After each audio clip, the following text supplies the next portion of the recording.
No, tapi sebagai milenial, anak-anak generasi muda kita tidak boleh tinggal diam.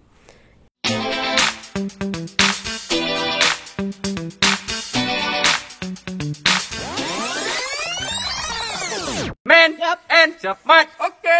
Roll action. Assalamualaikum warahmatullahi wabarakatuh. Ketemu lagi dengan saya Cika Setiadi di channel kebanggaan kita Ujung Barat. Baik, sahabat-sahabat Ujung Barat semua, hari ini di studio kita telah kedatangan tamu lagi-lagi Wonder Woman-nya Aceh, ya, salah satu Wonder Woman-nya Aceh. Baik, langsung saja di depan saya sudah ada Sis Rubama Muhammad. Ya, selamat datang Sis. Terima kasih Cika. Corona salam ya gini ya. Yap. Oke. Salam corona gitu ya. Iya. Ini panggilannya Sis, Kak, Neng atau apa sih? Subsilites. Oke, Ya. Sis aja lah ya. Sister. Ya gimana nyamannya Gimana nyamannya Cika lah ya. Pernah dipanggil Sis sebelumnya? Udah pastilah. Oh, pernah ya. Iya. Oke. Sis Rubama Muhammad, biasa akrab dipanggil Rubamannya Nusa ya, atau Rubama Nusa ya? Ya, karena kebetulan saya lahir di Gampung Nusa. Oke.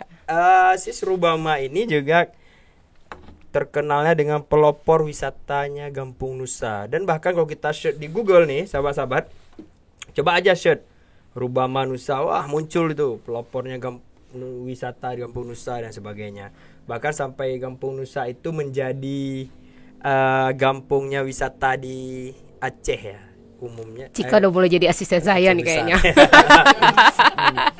Tapi Cika. kita hari ini nggak bahas Gampung Nusanya deh sepertinya. Oh, baiklah. Kita melihat sisi lainnya seorang Rubama Muhammad. Ternyata Rubama Muhammad ini juga sebagai aktivis lingkungan. Tapi kalau kita lihat di Google agak jarang yang membahas tentang seorang Rubama aktivis lingkungan. Kebanyakan ya tentang Kampung Nusanya. Yuk kita hari ini bahas lain aja gitu. Cocok ya? Boleh. Iya. Nah, lingkungan apa nih? yang seorang aktivis lingkungan apa? Lingkungan alam, lingkungan kota, atau lingkungan apa?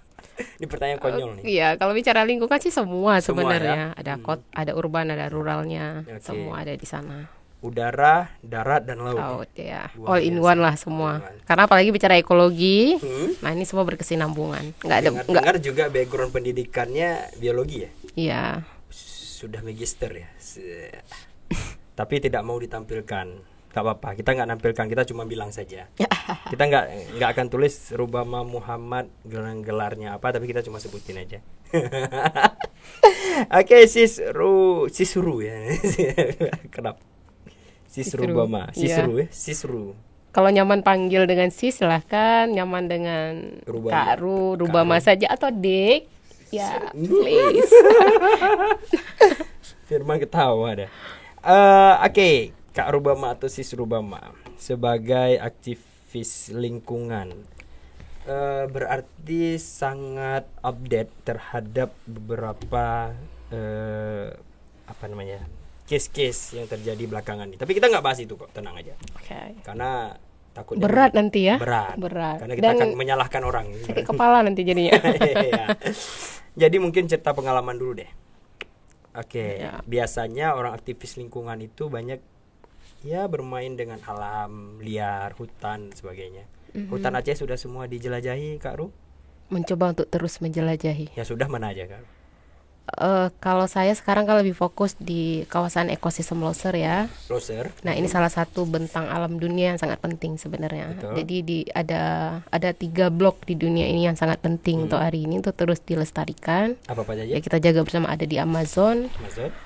Yang kedua saya lupa, satu lagi di daerah Afrika. Dan satu lagi adalah Indonesia. Dan Indonesia ini ada di KL, salah satu juga ada di kawasan Kalimantan nanti pastinya. Karena bicara ekosistem itu tentu kita hidup di dalamnya. Oke. Jadi sebenarnya kita sedang bukan menyelamatkan ekosistem itu sendiri, kita sedang menyelamatkan hidup kita nih. Ya. Iya.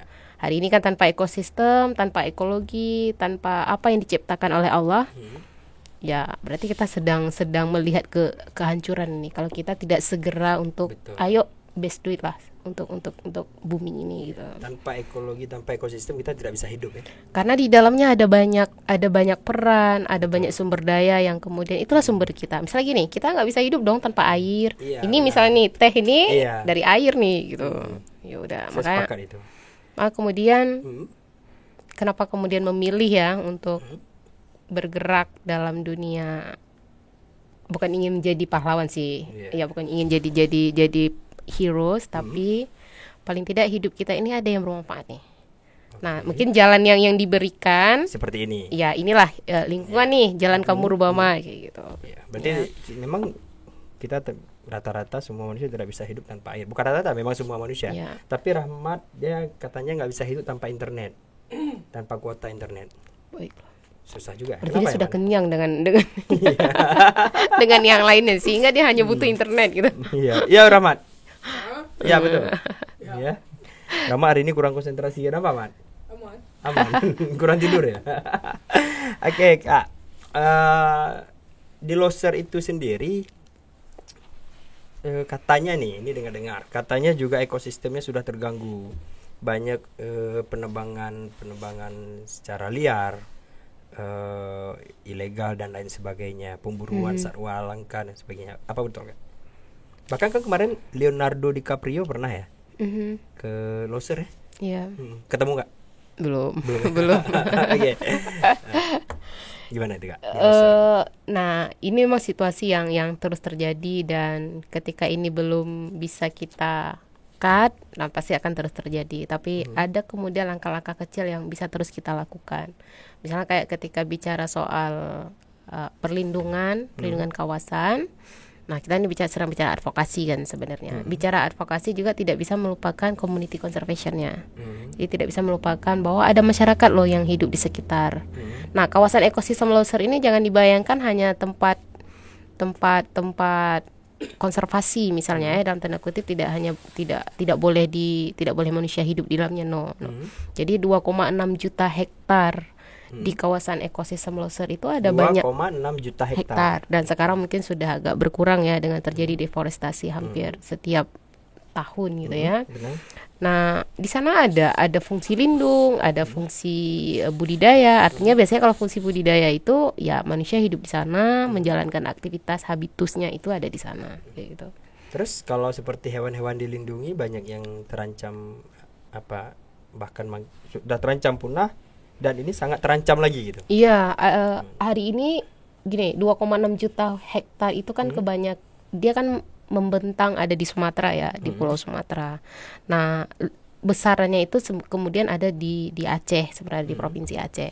Nah, di sini banyak sekali sudah hewan langka dalam tanda kutip. Mungkin anak-anak milenial itu, mungkin saya juga sendiri ya, nggak pernah lihat.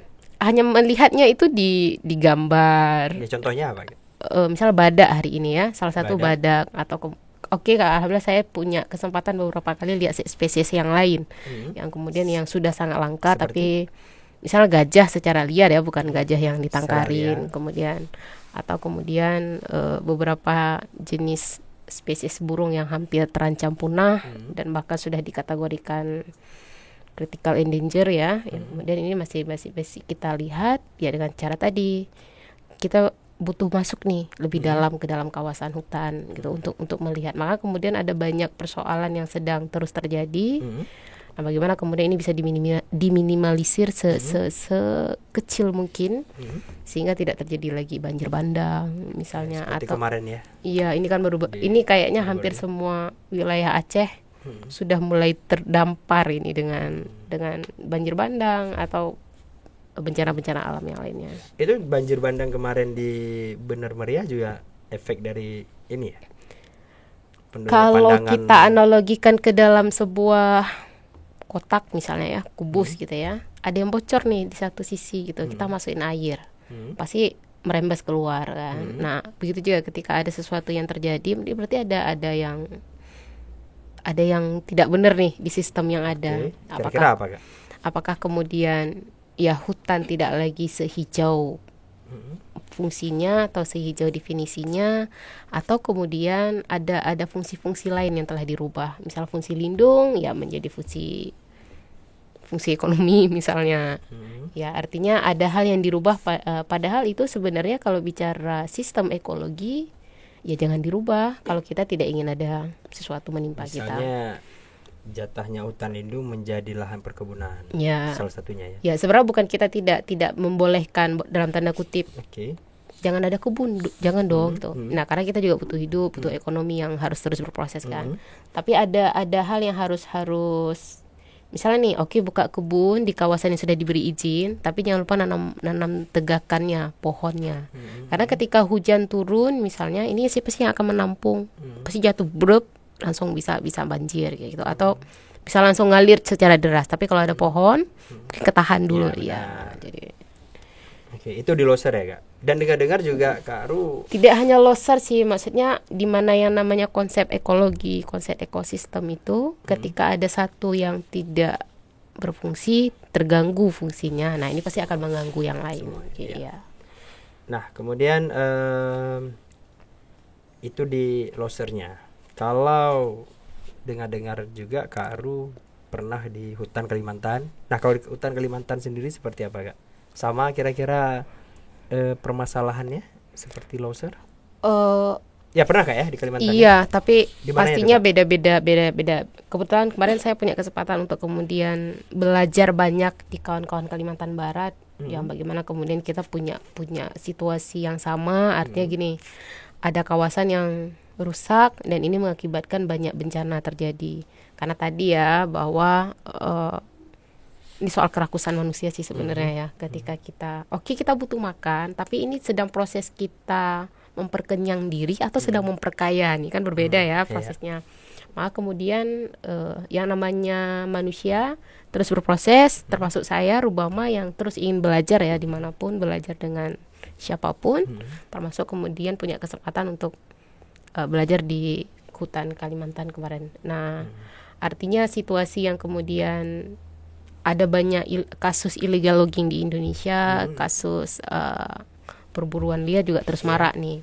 Akibat ya satu memang karena populasi manusia kan semakin tinggi ya, artinya ada kebutuhan hidup yang semakin tinggi. Tetapi ternyata bahwa kita manusia juga punya akal loh yang diberi untuk ayo dong, dan semua jadi rakus kayak gitu. Nah, tapi pada dasarnya adalah ada persoalan yang sedang melanda kita, khususnya Indonesia gitu, Aceh ya spesifiknya, bahwa ada sesuatu yang rusak nih sebenarnya di dalam hutan kita. Kalau kita bicara, kalau Kak Ru sekarang baru usia 30-an. Nah, kalau dulu ritmenya lihat banjir bandang di Aceh itu nggak kayak tiap tahun gitu ya. Tapi sekarang kayaknya dalam setahun ya? bisa 10 20 kali gitu ya, dengan tempat yang berbeda dan kadang-kadang juga tempat yang sama terjadi lagi itu. Nah, setiap banjir bandang itu juga kita lihat kayu-kayu gelondongan juga ikut. Artinya di atas sana ada yang rusak. Iya. Karena kan nggak mungkin banjir bandang kok kayunya rapi benar. Iya. Pemotongannya terus sudah bulat-bulat ya, kulitnya sudah terkupas dan lain sebagainya kan sangat aneh. Air bisa memotong dengan rapi seperti itu. Oke Kak, sebelum kita lanjutkan mungkin bisa boleh minum ya? Boleh minum Kak. Artinya butuh air nih. Ya, nah sahabat-sahabat sekalian juga yang belum subscribe channel kita, silakan di subscribe itu di tombol merah bawah. Terusan subscribe, tekan lonceng, like, share, and comment ya. Oke Kak, kita lanjut nih Kak. Yep. Ada nggak Kak cerita menarik selama Kakak masuk hutan? Ya mungkin baik di Loser, di Ketapang pula saya mau bilang, di Kalimantan yang ya agak unik lah, atau mungkin ketemu suku-suku pedalaman atau apa. Karena juga Kakak pernah di luar negeri juga pernah menjelajahi hutan ya. Hutan mana Kak? Kalau boleh tahu? Pasti boleh tahu lah. Boleh, tapi dalam tanda kutip bukan menjelajah hampir satu kawasan ya. Pernah masuk lah. Pernah masuk, ada di Nepal. Nepal, Himalaya. Himalaya belum. Mudah-mudahan suatu saat bisa summit ya. Amin, bisa berarti summit. Nepal gitu. Hutannya ya, bukan pegunungannya. Biasa include di dalamnya. Ya. Ketika bicara hutan, bicara gunung. Oke, ada nggak Kak pengalaman menarik atau pengalaman apa gitu? Justru karena banyak pengalaman menarik itu yang saya kayak masih sangat betah nih.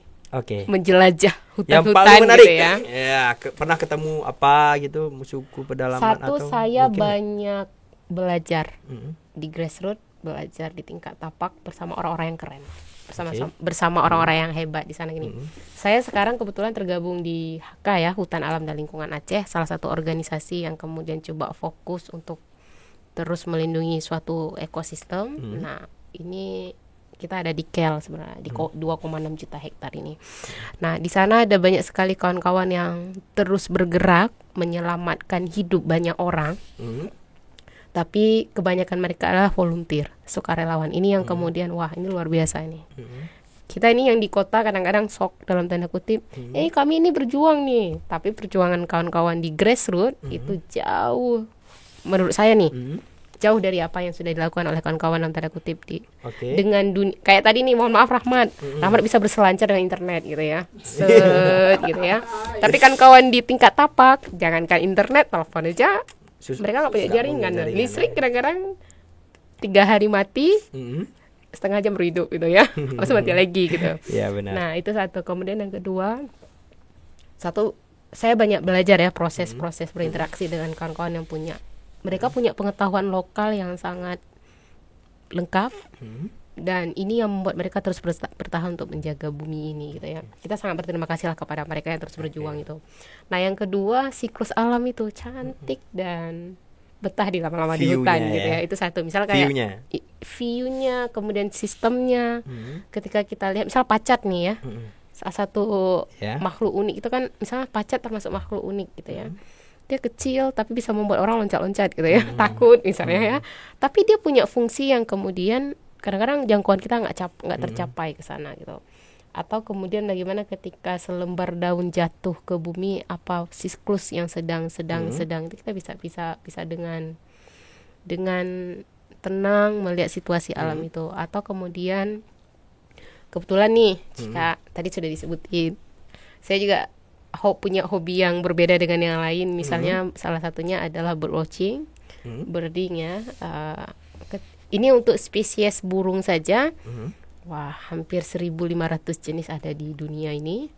Dan hampir 80% itu ada di kawasan di sekeliling kita sebenarnya. Di Indonesia. Di Indonesia, tepatnya di Sumatera lah ya.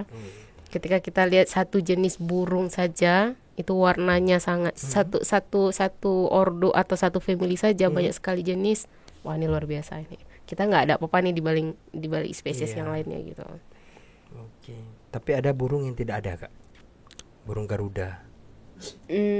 Ini spesifik yang lain ya, artinya tema yang lain. Karena memang ketika bicara ilmu ornitologi, ornitologi itu ilmu yang mengkaji tentang burung-burung gitu ya, bukan perburungan, tapi burung-burung. Nanti saya di skip.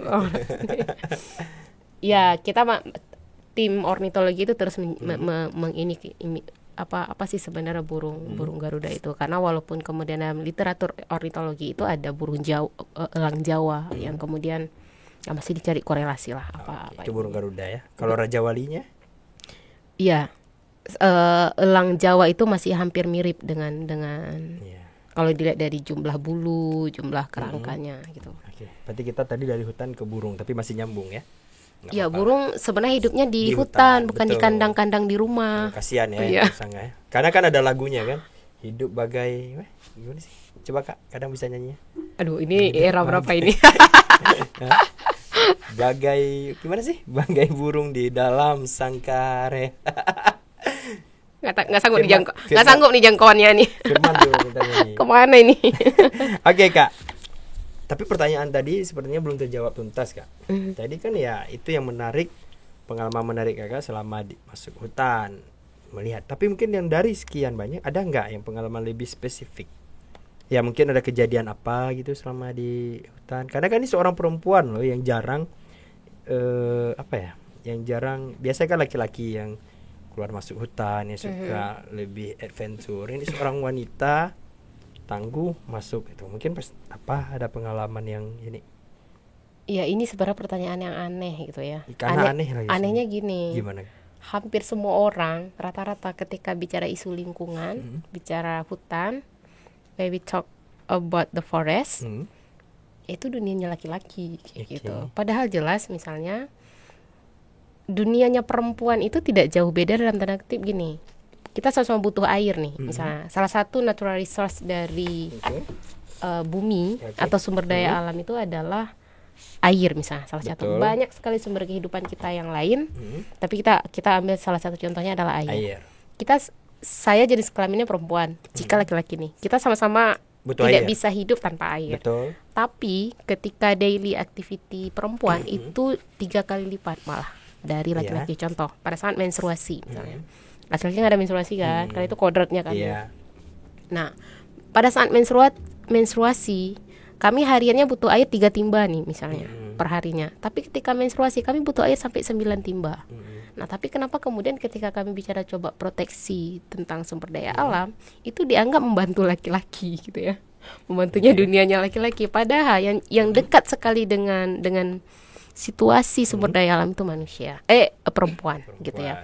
Atau kemudian kawan-kawan di Gayo nih misalnya ya, kita tahu dataran tinggi Gayo itu hampir 70% kali ya ditutupi oleh kebun kopi ya, karena memang penghasil terbesarnya, komoditinya adalah kopi. Nah, jadi yang paling lama di musim kopi itu kan musim panen sebenarnya. Nah, siapa hari ini yang paling dekat dengan kebun? Perempuan. Jadi yang memanen kopi itu perempuan. Nah, bayangin ketika terjadi bencana, di kebun kan biasanya ada di bawah ya, di atasnya itu hutan atau gunung. Nah, ini ada yang rusak nih. Nah, ketika terjadi banjir bandang, itu kebanyakan perempuan masih berada di kebun dan mereka sering menjadi korban kemudian. Nah, maka kemudian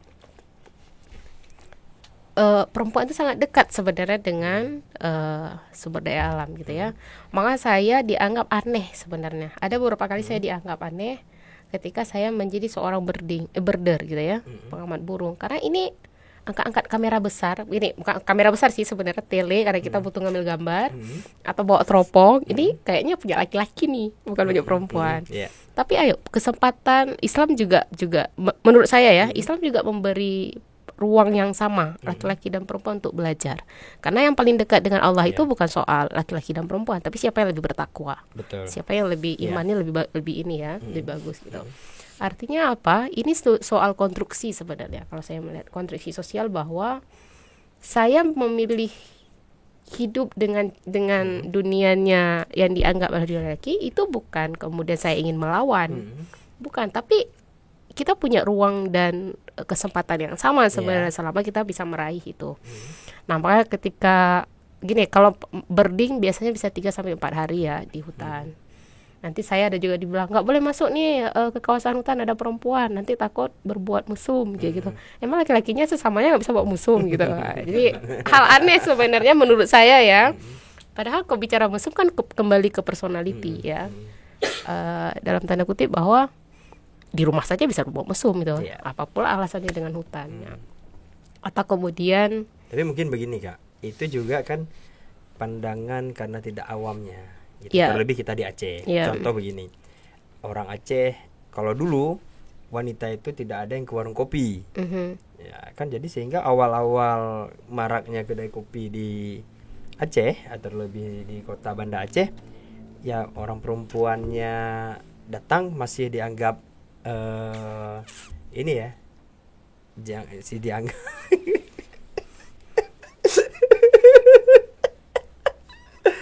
aduh, Firman kasih note-nya membuat ketawa ya. Apa ditulis? Ya, jangan kerusak-kerusuk kali katanya, ribut. Oh baik. Bajunya, oh ya gitu ya. Baju baru nih kayaknya. Bukan kan? Yo, iya juga sih. Baju komunitas. Ribut ya? Waduh, ya udah nggak apa-apa. Nah, tapi gini Cika, itu kan soal perspektif. Sampai mana sih tadi? Soal warung kopi. Oh, sebentar Kak, belum selesai Kak. Oke, baik. Nah, jadi saat awal-awal warung kopi di sini menjamur, wanita-wanita, perempuan-perempuan duduk warung kopi ya masih dianggap tabu. Nah, hari ini sudah dianggap biasa. Mungkin itu tadi bahwasanya yang Kak Ru kerjakan atau Kak Ru lakukan hari ini masih tabu, dalam arti itu jarang dilakukan oleh perempuan. Jadi wajar orang-orang mungkin ya bertanya, loh ini kan biasanya laki-laki yang lakukan, kenapa perempuan? Nah, mungkin seperti itu. Silakan berperspektif, beranalogi. Nah, makanya kembali ke pertanyaan tadi Kak. Apa sih, ada nggak kejadian-kejadian yang ya unik atau apa selama di ini? Sebenarnya banyak sekali Cika, karena beda. Bagi saya semua menarik ya, karena bicara pengalaman hidup ya pastinya. Apalagi ini sudah saya coba geluti dari tahun 2003 kali ya. Yang kemudian ayo terus belajar bersama mereka. Apalagi ketika bicara Kayak tadi misalnya orang sering melihat kalau patroli kawasan hutan, atau kemudian mencoba melihat apa yang lebih in-deep lah ya di dalam kawasan itu, kayaknya memang kerjaan laki-laki gitu ya. Tapi bukan kemudian ini menyurutkan langkah, no. Jadi we don't talk about that. Karena memang kayak tadi saya bilang, laki-laki dan perempuan punya ruang yang sama untuk kemudian terus bergerak selama dia tidak menyalahi kodrat. Dan nanti kita selesai soal kodratnya apa gitu ya. Nah, tapi yang paling menarik lagi yang lainnya adalah misalnya hari ini nih kita sedang ngembangin sebuah strategik atau mekanisme bagaimana kemudian masyarakat ikut. Kali gini, ketika bicara hutan rusak, itu kalau yang nggak salahnya masyarakat atau kemudian ya tanda kutip produk hukum kan itu. Nah, kita sering-sering harus memilih satwa atau memilih masyarakat. Nah, tapi yang paling ingin kita sampaikan adalah bahwa ketika bicara perlindungan kawasan, semua orang harus terlibat. Apakah itu masyarakat, apakah itu negara, pemerintah, atau kemudian hari ini banyak sekali perusahaan yang ada di lingkungan kita misalnya. Nah, artinya apa? Hari ini sudah lebih aware ketika masyarakat punya inisiatif di tingkat tapak untuk melindungi kawasan hutan. Nah, misalnya salah satu di Kabupaten Bener Meriah, kita sedang mengembangin coba bagaimana masyarakat punya inisiatif untuk melindungi kawasan hutannya melalui hutan desa. Hutan desa. Jadi ini kebetulan leadingnya ada kelompok perempuan. Nah, kelompok perempuan juga ikut berkontribusi untuk ayo sama-sama sinergis untuk kemudian kita punya kawasan hutan lindung nih. Kalau terus-terusan dirusak, mereka sudah pernah banjir bandang di tahun 2015 dan mereka tidak ingin mengulang itu lagi, maka kemudian harus ada yang harus diperbaiki. Nah, kemudian keinginan mereka ini kuat sekali, maka kemudian banyak sekali pengalaman unik bersama mereka. Selama sudah hampir berapa tahun bergerak bersama mereka di sana, Kak? Di sana. Ya. Dan kita juga melakukan kerja-kerja gini. Perempuan kan selama ini juga saya lebih kepada perempuannya ya. Perempuan kan selama ini kurangnya akses ya apapun informasi kah dan yang lainnya, termasuk kemudian informasi terkait hukum. Nah, kita juga pada proses penguatan kelompok perempuan di tingkat grassroots dengan melalui training paralegal. Jadi kita memberi pemahaman kepada kawan-kawan di tingkat grassroots yang mau memahami lebih baik apa sih sebenarnya hukum lingkungan. Siapa sih kita yang berhak mendapatkan lingkungan yang bagus. Nah, ini yang sering kadang-kadang udah bicara lingkungan, bicara hukum itu urusan negara. Enggak, kita juga sama punya hak yang sama. Oke. Kak, kira-kira berapa persen sih, Kak, kerusakan hutan Aceh? Saya tidak berani bilang berapa persen ya, karena gini, kami hanya bekerja hari ini. Aceh itu kan luas ya, punya sekitar hampir 4 juta kayaknya kawasan hutan di Aceh, tapi kami baru skup kecilnya hanya di 2,6 juta. Artinya 2,6 juta ini situasinya berbeda-beda. Di Kabupaten A beda, di Kabupaten B beda gitu ya. Nanti di sana ada kasus illegal logging, kasus di sini adalah dibuka kebun misalnya, ini beda-beda. Artinya memang semakin hari kayaknya kita semakin harus gesit untuk terus menjaga ini kawasan. Karena rata-rata sih, Kak, berapa persen? Saya nggak berani bilang berapa persen karena ini mencakup data dalam tanda kutip ini kan Aceh. Kalau di 2,6 juta itu beda ya. Nah, apalagi kemudian ini ada banyak sekali, bukan kita tidak setuju dengan pembangunan yang sedang digarap di Provinsi Aceh atau Indonesia. Ini kebanyakan adalah proyek atau pembangunan ini bersifat ada di dalam kawasan hutan lindung. Ini kebanyakan geothermal misalnya atau PLTA. Iya, PLTA. Nah, kita bukan kemudian menolak pembangunan, bukan. Atau kemudian hari ini homogenisasi hutan. Galian C juga ya?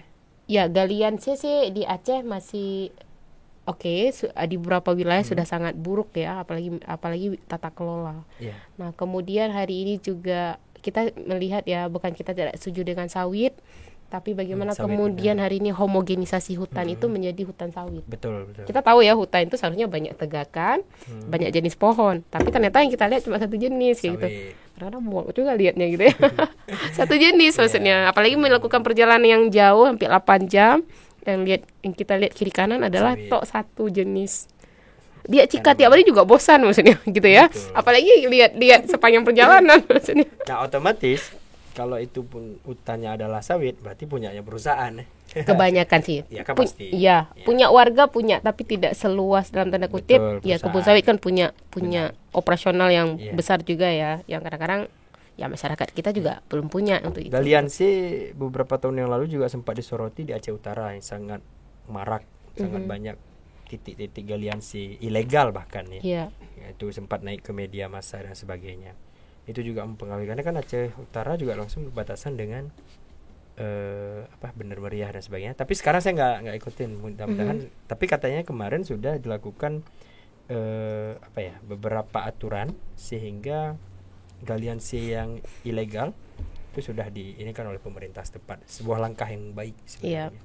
Ya, kita terus berharap dan berdoa ya. Iya, Ayo terus memperbaiki tata kelola hutan kita lah, sumber daya alam kita lah. Jadi gini Kak, kalau katakan tadi Kakak pemerhati burung, dengan jenis di Aceh lebih kurang berarti berapa ada jenis burung Kak di Aceh aja kira-kira? Dia nanti ini mohon maaf bukan menggurui ya, ada endemik, ada yang semua tersebar di dunia ada gitu ya. Iya. Aceh ini karena masuk dalam vegetasinya Sumatera, Pulau Sumatera ini, misalnya saya ambil salah satu jenis spesies burung misalnya rangkong mungkin ya. Tahu ya rangkong ya? Ya. Rangkong ini di dunia ada sekitar 15 jenis sebenarnya. Satu sudah punah, Satu sudah punah. tinggal 14. Oke. 14 itu ada di Sumatera. Termasuk di Aceh. Di Aceh malah ada, ya 80%-nya ada di Aceh.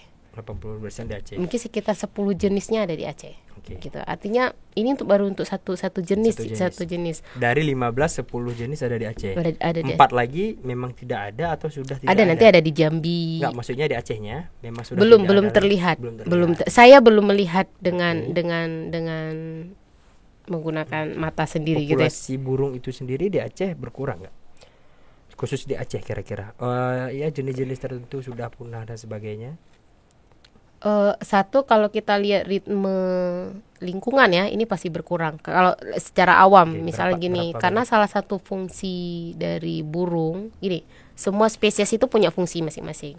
Nah, salah satu fungsi burung ini adalah sebagai parameter tolak ukur sebuah lingkungan. Iya. Berarti kalau banyak jenis di situ, nah ini lingkungannya masih bagus. Tapi ketika banjir bandang ada di mana-mana, kemudian kerusakan juga yang lain juga ada, artinya masih sangat terus berkurang. Saya ambil kasus misalnya, kebetulan baru selesai riset kemarin, kita sedang meriset salah satu bagaimana pengaruh burung terhadap kebun kopi di Gayo. Nah, kita ambil sampelnya di 8 kecamatan di Kabupaten Bener Meriah kebetulan. Nah, ini kita melihat kalau cerita orang dulu, itu di pohon kopi, di tanaman kopi itu bisa 10 sampai 20 Burung. ekor tapi kemarin kami hanya melihat paling banyak itu 5. 20, biasanya 20, sekarang 5. Iya, itu yang terlihat. Berarti hanya 1/4 ya. Ya, 75% artinya ada proses penurunan ya dari segi populasi. sampai 75% ya. Iya, Seperti itu. atau kemudian ada malah jenis yang nggak pernah lagi dilihat oleh mereka, yang biasanya terus nih main, karena gini, fungsi burung bagi kebun kopi itu sebenarnya sangat penting ya. Sangat besar. Dia memakan insekta yang ada di pohon kopi, di tanaman kopi, sehingga insekta ini kan tidak akan mengganggu buah kopi atau tidak akan mengganggu bunga, misalnya kalau sedang proses bunga. Nah, sekarang itu justru tidak lebih banyak ulatnya gitu daripada burungnya. Oke. Burung 75% rata-rata menghilang ya. Ya, menghilang dari berbeda situasi nanti Iya, ya, benar, kawasan. Misalnya karena kebetulan cerita kebun kopi, ya berarti kami karena riset kami ada di kebun kopi kemarin baru selesai. Oke. Jadi ini yang terjadi adalah di situasi di kebun kopi. Kebun kopi 75%. Kalau untuk jenis burung yang lain kira-kira di Aceh ini ada penurunan angka Kak? Saya Secara juga nggak ini berani angkat dengan angka ya, karena gini, Atau dengan persentase lah. karena gini, bicara angka pasti bicara riset. Nah, Iya. kami belum hampir 1.500 spesies meriset ini. Kita baru meriset beberapa jenis saja. Nah, yang beberapa jenis itu penurunannya Sangat menurun. sangat menurun. Sampai 75% juga Kak? Iya, misalnya ketika saya riset rangkong dulu. Oke. Nah, rangkong dari segi populasinya itu seharusnya kalau kita masuk rumus ini agak sedikit teknis ya. Masuk ke rumus, dia ada rumus kalau lebih besar dalam 1 hektar itu sekian angka, malah nggak dapat satupun. Jadi sangat kurang memang. Sangat kurang ya? Kalau sekarang. Berarti sekitar 75% menghilang burung. Berarti mungkin untuk sementara dapat kita simpulkan kerusakan hutan kita juga di angka 75%. Dia tidak bisa dibilang sekarang ya, karena data per tahunnya pasti beda kan. Kadang-kadang nanti tahun ini dia naik terjadi deforestasi, tapi di tahun sebelumnya dia justru sangat membantu kayak gitu. Berarti lebih kurang sekitaran itu ya kerusakan hutan ya. Tadi Firman Kak Aru nggak berani bilang di angka berapa kerusakan hutan Aceh, tapi sekarang diiyakan 75%. Karena gini, bicara angka ini kan bicara riset. Jadi galak-galak lebih angka. Jadi nanti daripada kemudian karena gini, ketika bicara hasil data yang tidak sesuai, bahaya, nanti bukan pada persoalan bahaya, tapi pada penanganannya. Nanti salah kaprah. Pegah hutan luas segini. Maka karena yang dilihat adalah hutannya masih luas, makanya proyeknya banyak sekali. Tapi ketika indip di dalam, tahu udah rusak kayak kita. Ya? Karena kan banyak itu kejadian di via drone atau helikopter di sebelah dekat pemukiman masih lebat. Ternyata di tengahnya kosong. Sudah botak. Nah, apa yang dilakukan dibawa proyek fisik yang lebih besar kan, karena dianggap masih bagus. Padahal, seperti ini Kak, penggalian tambang yang MMA ya, MMA apa? MMM, EMM sorry. Nah, itu di Nagan Raya. Itu kan juga sangat merusak hutan. Jadi kan juga sangat besar dan banyak lain kejadiannya. Di Indonesia ini adalah negara hukum. Artinya ada banyak hal yang harus dilalui sebenarnya ketika proyek turun. Mereka melalui, tapi ada hal yang dilanggar. Ini yang kemudian kita advokasi. Pelanggaran-pelanggaran nanti. Misalnya gini, ketika ada proyek di kawasan lindung, dia wajib memiliki IPPKH, izin pemanfaatan kawasan hutan. Nah, IPPKH ini hanya boleh 5 hektar. Nanti diberi kewenangan sampai 40 hektar. Ini yang kita coba luruskan. Kita ada hukum, maka kemudian beberapa case di Aceh lebih banyak adalah kewenangannya melampaui yang dilakukan. Contohnya yang di mana Kak? Ya kayak tadi misalnya kayak yang tadi dikasih contoh, kewenangannya kan ada di pusat misalnya atau di Aceh. Ini yang sering kadang bolak-balik. Ini menurut ini wilayah kita nih, kita beri izin ketika kita telusi. Kebijakan ternyata nggak seperti itu. Atau kemudian izin yang boleh diberikan 5 hektar misalnya di dalam lindung ya, di dalam kawasan hutan lindung, berbeda dengan di kawasan APL, berbeda dengan di kawasan hutan produksi. Tapi kalau di kawasan hutan lindung, fungsi lindungnya itu boleh 5 hektar.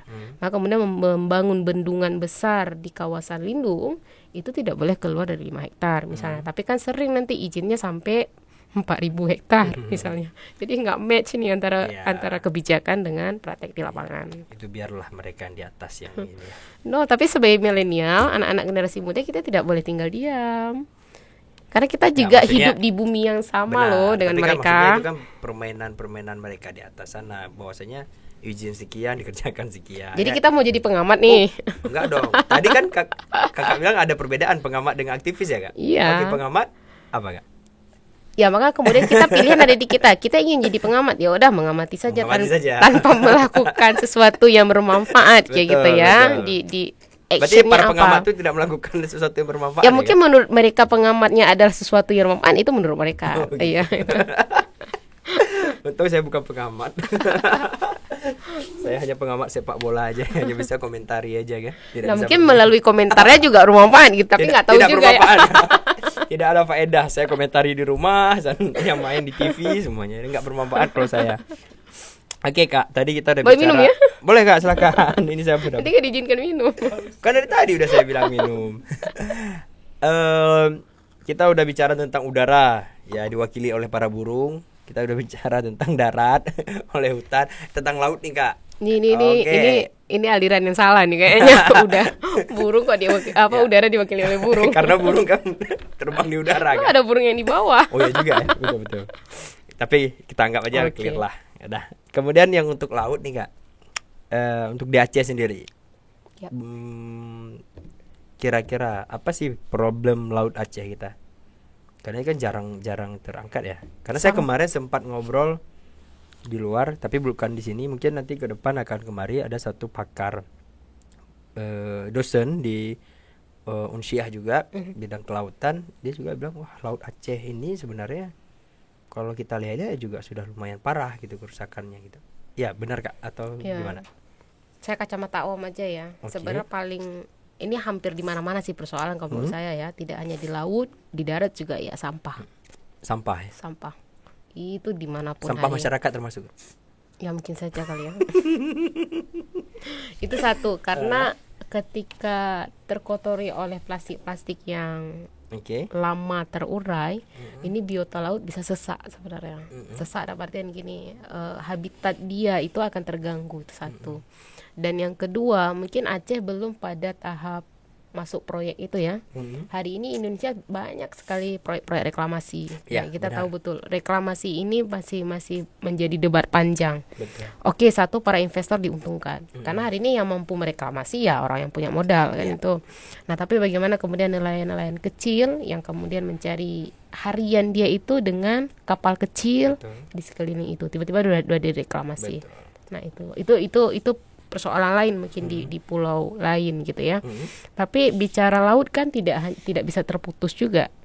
Kita bicara reklamasi di Bali, reklamasi di Teluk Jakarta juga bicara Aceh sebenarnya, karena itu kan bicara ekologi ya, sistem. Nah, kalau bicara Aceh misalnya, kalau saya sebagai orang yang suka mandi laut nih, kebetulan tadi mandi laut. Ya, atau kemudian masih asin nggak ya? Tetap asin, tetap dihantam oleh ombak gitu ya. Misalnya kalau kita kebetulan suka juga nyelam ya, kita bisa melihat bagaimana kadang-kadang terumbu karangnya juga sudah mulai rusak. Sebenarnya rusak ini kan banyak faktor ya. Apakah kemudian proses blasting yang dilakukan di dalam laut gitu ya dan lain sebagainya. Tapi yang paling krusial kalau menurut saya, orang yang bukan fokus betul di dunia marine gitu ya, ini sampah menjadi persoalan. Termasuk kemudian ketika bicara laut adalah tempat wisatawan misalnya, banyak sekali wisatawan kita yang belum mengedukasi diri. Bukan teredukasi ya, tapi belum mengedukasi hidupnya untuk kemudian ayo kawan-kawan ketika kita jalan di laut misalnya ada sampah, ambil, itu hal paling kecil. Iya, itu satu. Malah bukan ambil ya, jangan kemudian membuat orang lain capek mengurus sampah kalian kayak gitu ya, mengurus sampah kita gitu. Yang sering terjadi kan kita membuat orang lain lelah untuk kemudian mengutip sampah yang ada kan itu. Atau kemudian yang sering terjadi adalah minum dalam botol gitu, botol plastik, tutupnya itu kan jadi warna-warni di pasir jelek jadinya. Nah, kemudian ayo kawan-kawan dimanapun ya, ayo terus mengedukasi diri gitu. Jangan sampai igop ijak ya Bruno tanya ti uro kan gitu. Itu sebenarnya kemudian lelah sih bicara soal sampah, walaupun kemudian di mana-mana ada persoalan sampah hari ini. Betul. Yang namanya sampah sangat melelahkan, apalagi sampah masyarakat. Cika punya pengalaman banyak dengan sampah masyarakat kayaknya. Firman, sepertinya tadi ada pertanyaan masuk di DM kita ya. Silakan dibacakan. Oh, udah di ini. Silakan Man. Wow, pertanyaannya ini dari siapa sih ini? Ade Rizky. Aku cuma 10.000. Apa nih? Oh, bukan. Apa sih ini? Oh, selama Kak Rubama melakukan konservasi hutan atau lingkungan, sejauh mana pemerintah mendukung kegiatan tersebut? Itu yang pertama. Yang kedua, wah banyak nih diborong nih. Ketika ketemu sama pelaku illegal logging, perlakuan seperti apa yang pernah Kakak terima? Mungkin bisa jawab singkat aja Kak. Oke. Yang pertama dulu. Satu, pastinya ini terus disupport ya oleh pemerintah dalam bentuk apapun, karena sebenarnya kita dalam tanda kutip sedang membantu pemerintah nih. Proses-proses yang kita lakukan ya, misalnya berpatroli di kawasan, terus memperbaiki sistem dalam tanda kutip, misalnya mereboisasi kembali hutan atau ya menanam lah paling tidak ya itu. Kemudian kita terus membangun sinergisitas, campaign bahwa ini adalah harus terus digiatkan untuk terus melindungi kawasan hutan. Nah, kalau bicara ketemu di lapangan, satu, kita pahami betul bahwa yang mengeksekusi hukum itu bukan kita gitu ya. Ada tupoksi masing-masing. Yang kita lakukan adalah satu, memang ya ini datanya harus akurat. Kita menemukan sekian, ini pelakunya dan lain sebagainya. Nah, kemudian kita paling proses hukumnya adalah membeli laporan. Nah, nanti itu kan ditindak oleh tim penyidik ya, dalam tanda kutip, ketika ini yang berwenang ya. Oke. Ada lagi pertanyaan mungkin yang masuk? Firman? Itu aja Firman ya. Sahabat-sahabat Ujung Barat yang mau bertanya tentang apa saja bisa DM ke Instagramnya kita, Ujung Barat Official. Mungkin kita akan ya nanti saat pertanyaannya itu cocok dengan narasumbernya, ya kita akan tanyakan gitu. Tapi ini kebetulan live WhatsApp, bukan live sih, ada yang kita tanyakin ada yang kita naikin ke ada yang kita naikin ke Instagram, kemudian ada yang DM gitu. Tanyakin ya, salah sedikit. Oke, Kak. Mungkin sebelum kita akhiri dan sebelum closing statement, mungkin ada yang lain yang tadi belum saya tanyain. Ini berhalusinasi sendiri nih jadinya nih. Indra ke-10 jadinya gitu ya. Ya betul. Oh, saya lupa nih Kak, pertanyaan titipan. Oke, tadi titipan siapa lagi nih? Benar, tadi sebelum masuk studio ada yang titip pertanyaan ya. Sejauh mana pengaruh COVID-19 ini terhadap lingkungan? Ya, mungkin singkat aja sih Kak. Ya, sebenarnya ini pertanyaan umum sekali ya. Saya coba ngambil sampelnya aja. Misalnya, COVID ini memang berpengaruh bagi siapapun. Ya, termasuk kita yang tinggal di kawasan hutan, ya, termasuk kita yang kemudian tinggal di kota besar. Nah, tetapi ada case lain sebenarnya dalam pengamatan, dalam pengalaman kita. Ternyata kawan-kawan yang kemudian selama ini menggantungkan hidupnya di kota kan pulang kampung sebagian. Nah, sehingga COVID ini ternyata mempengaruhi situasi ya, di beberapa situasi terpengaruhi. Misalnya ternyata deforestasi yang terjadi di Aceh itu, forest loss itu berkurang.